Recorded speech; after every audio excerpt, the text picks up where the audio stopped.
Сиз уктуңуз беле, ата энесин какшаткан бала бул дүйнөдө ийгиликке жетти дегенди. Же болбосо ата энесинин ак батасын алган бала бул дүйнөдө кор болуп өттү дегенди уктуңуз беле? Албетте жок. Мындай болгон эмес, болбойт дагы. Ата эненин ыраазычылыгын алган бала Кудай Тааланын да ыраазычылыгын ала алат. Эгер сизди бир адам капалантып таарынтып атса, сиз ага таарынбай эле коюңуз. Эгер ал адам апасын да капаланта турган болсо. Менин бир жакыным бар эле, мага ушундай орой мамиле кылат эле. Анан мен ойлочумун, эмнеге бул мындай орой мамиле кылат? Же мен бир жерден ката кетирдим деп ойлонуп жүрүп, бир күнү үйүнө барып калдым. Үйүнө барып калгандан кийин мен ошол күндөн баштап мен ал балага таарынбай калдым.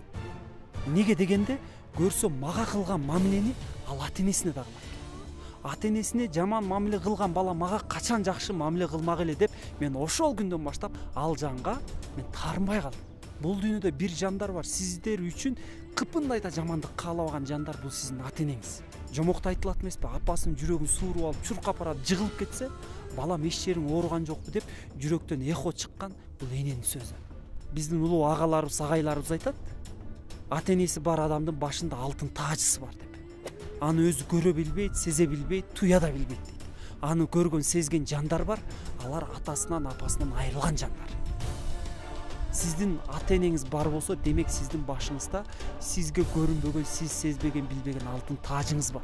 Сиз ошол таажыңыз башыңыздан шыпырылып түшүп кала электе, ошол тааж ээлерине кызмат кылыңыз, батасын алыңыз. Сонун болот. Мен жолго чыгаарда, алыс жолго, же болсо бир иштин баштаарда апамдын батасын алып чыгам. Жакшы болот баары.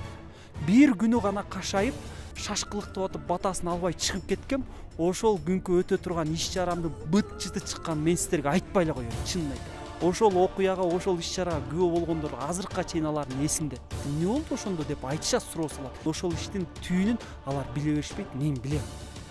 Анткени мен апамдын батасын албай чыктым, шашып чыккам. Биздин айтарыбыз, ийгиликке жетүүнүн эң чоң бир сыры бул ата энеңиздин ыраазычылыгы жана батасы.